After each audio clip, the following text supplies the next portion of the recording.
Hi, I'm Darren Givens. I'm with the Communications Department of the Georgia Public Library Service. I work with websites and social media. Today we're going to be talking about strengthening your social media presence. I'm going to talk about how you can create a consistent and appropriate voice for your library's social media outlets and how to decide what media channels are right for your messages. We'll go through some basic best practices and also look at some libraries that are doing particularly good work with their social media. At the end, I'm also going to talk a little bit about the popular trend of customized infographics. Getting the word out. Here's some information about why it's so important to get the word out about what's going on in your library.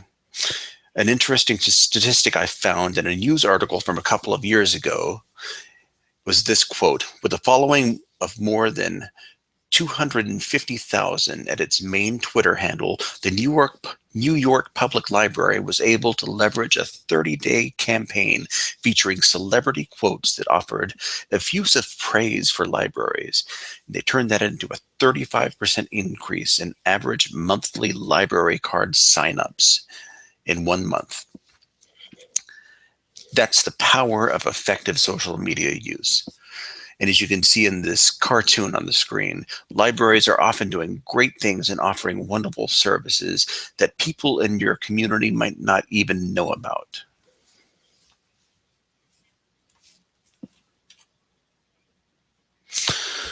The bulk of what I'm going to be talking about today has been adapted from an article called Managing Your Library's Social Media Channels, written by David Lee King for Online Searcher magazine.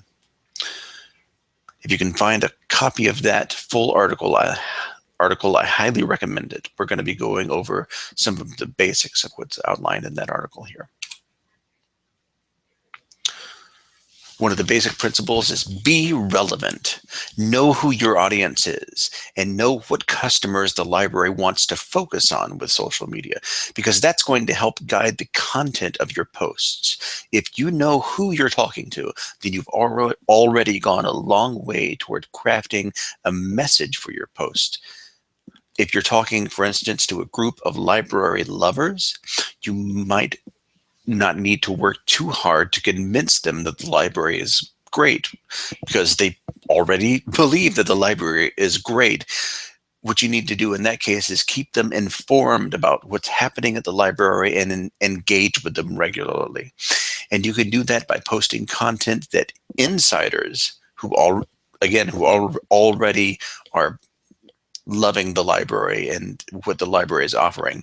Those are insiders who want to know things about new books and tips on using the library effectively. What I've got here on the screen is a post from Gwinnett Public Library on Twitter. They're saying, place a hold on one of these new children's book titles today. This is a message that's being sent to a particular audience of people who already have bought into the library services, they like the library, and Gwinnett is broadcasting to them that they can place a hold on the new children's book titles by going to this link. And they've included a nice image, which is very effective. And we'll talk about images later. Be consistent. If your goal is to post once a day, put that on your calendar, or else use a management tool like Hootsuite. I recommend Hootsuite. It comes available at a professional level or pro level that you pay for, but there's also a more limited free level that lets you just try it out or use it in a more limited way. Hootsuite, and there are other tools similar to it, but my preference is Hootsuite. It helps you organize your posts ahead of time so you can write them whenever you want. You could write a week's worth of posts on Monday if you want, and then have them go out live according to a schedule automatically. The reason it's important to have a plan for consistent posting is that we know from study that inconsistent posting can make your followers feel less engaged with you. You can actually lose followers through inconsistent posting. So when you establish who is responsible for your library's social media content, make sure that person has this kind of plan for consistency. Different rules for different tools. You might have different user groups across your social media channels who you want to reach. Obviously, libraries serve a huge range of user groups. In that case, your post will need to adapt to each group and each channel. For clues on choosing the right outlet for a certain group, look at your list of followers on your social media and notice what posts they like. Statistics show that Facebook skews older than some of the other channels. You can see from this chart on the screen that Facebook is catches a little less in the way of the younger user groups, such as the 18-20 to 24-year-old user groups. You're going to skew a little older with Facebook and a little younger with something like Instagram or Tumblr. So if you want to reach young adults specifically, you could try using one of those, Tumblr or Instagram. If you want to reach older adults, you can see that Pinterest is very good with older adults, and Facebook, and LinkedIn works too. We've gotten a lot of good use out of our LinkedIn account at the Georgia Public Library Service, and I know that some other libraries have used it as well. Share the library story. Share what's going on behind the scenes at your library. And now the one caveat to this is that you do have to get buy-in from your staff around the office to make sure you can stay updated on what's happening with everyone. So setting up this kind of initiative to share the library story, it can actually work twofold. It can help you engage with your social media users, and it can help you find out and have communications going on behind the scenes to help you find out generally what's going on around the library. You can share pictures of staff, any awards staff members have gotten, anything like that that's part of the story of your library. And your audience will appreciate that. They'll appreciate feeling like they're getting the inside scoop. Here's an example on the screen of Cobb County Public Library System posting to Facebook a story about one of their longtime patrons at the Ackworth branch who is helping to make communities stronger by volunteering for 4 years at the Ackworth Library. And they've got a picture of her, and that's the kind of story that really just gets a lot of interaction going. People really like seeing that. Be human. If your social media posts read like print, you may be ignored. And this is very true. You have to use a posting voice that sounds vibrant and human and not like an automated message. You might want to make sure that you don't you also want to make sure that you don't sound like an average print material in your posts. There may be staffers in your library who are going to provide some of the post content for your outlets who are more comfortable with creating print material than social media. They might be more comfortable using that highly polished writing style that suits print media. But social media requires a different, less formal kind of language. If your social media posts read like print, you could be ignored, which leads to type like you talk. So go ahead and type out the content of a post that you're working on and read it out loud to yourself, or whisper it if you have to. If it doesn't sound like it's coming from your natural voice, your natural speaking voice, then change it. It might help to pretend when you're writing these posts that you're talking to a coworker or a familiar library patron or vendor. The end goal is to find that business casual voice. Of course, you don't want to get too casual. Don't go crazy with it. Just shoot for business casual so that you sound like you're talking to a coworker. You don't want to talk like your response has been noted and will be responded to by one of our team members within 2 or 3 business days if somebody is communicating with you through social media, maybe posting a comment on one of your Facebook posts. Instead, you want to sound less robotic and say, "This is great, Monica. Really practical suggestions for approaching a complex issue with kids. We'll be sure to pass this along to Krista." That's the kind of voice you're looking for. Be helpful. Let customers know that they can ask you questions through your social media channels. For instance, you might post an open-ended, fill-in-the-blank kind of question that customers can respond to. just to get them comfortable with the entire idea of interacting with the library through social media. And here's an example on your screen of Athens Clark Library. Is there a book you think everybody should read? Tell us and we'll post it on our June recommended reads display. So they're asking their users a question. They've got an open-ended question that's inviting them to engage with the library. It creates a very welcoming and helpful kind of atmosphere on your social media accounts. Think short. As you know, Twitter allows 140 characters per post, so you already have to think short. But you can actually use less than 140 characters for the main part of your post, and that allows you to leave room for tags.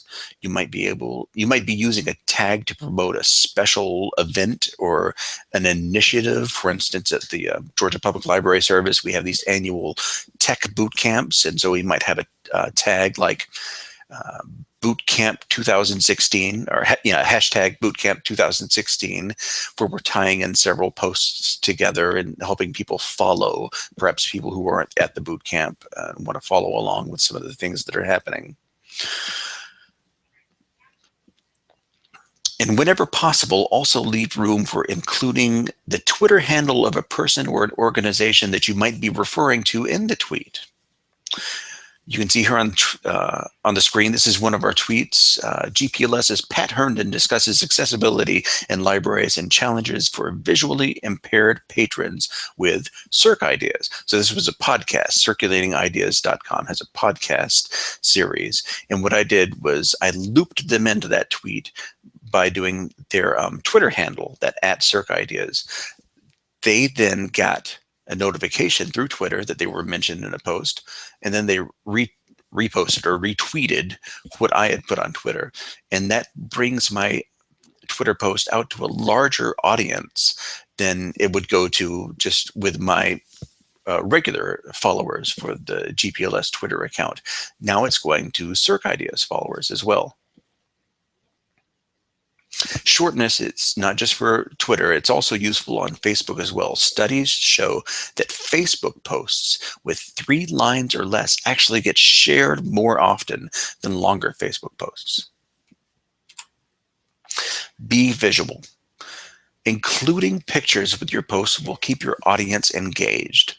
Look at the chart here and you can see that it's not even close. Facebook posts that contain photos get shared at a much higher rate than Facebook posts that don't have photos. That means your posts have an opportunity to go to a much wider audience than just your group of followers, because they're going to get shared more often across various Facebook user groups. If you look around at popular images on Pinterest and on Instagram, you can get an idea of what kind of images people like to see online. I've noticed that saturated colors and close-ups tend to be good for social media. Also, I get many of my Friday Funny posts for the GPLS account by searching Pinterest for library humor. And those kind of images that I add on Facebook for Friday Funnies get shared quite a bit. Encourage participation. Ask questions that your audience can answer and create calls to action. If you're talking about a new book, for instance, the call to action might be, check out this book at the library. Here's a Facebook post from the Brunswick-Glenn County Library. They're letting their audience know about a book sale. And look at that last line. It's not just for more information, call this number. They're actually calling you to a particular action. I'm just going to read the whole post here. It's time for the book sale. Members only preview begins tomorrow, August 20th, 3 to 6 p.m. Want access but not a member of the Friends of the Library? No problem. You can join at the sale. And here's that call to action, that last line. Stop by the Friends website for membership details at the Friends group URL, or give us a call at our library number. So that's, I mean, it almost sounds like a command, really. They're really calling their user groups to make an action. That's their takeaway from that post. When you've read that, okay, you can get more information here, or the phone number.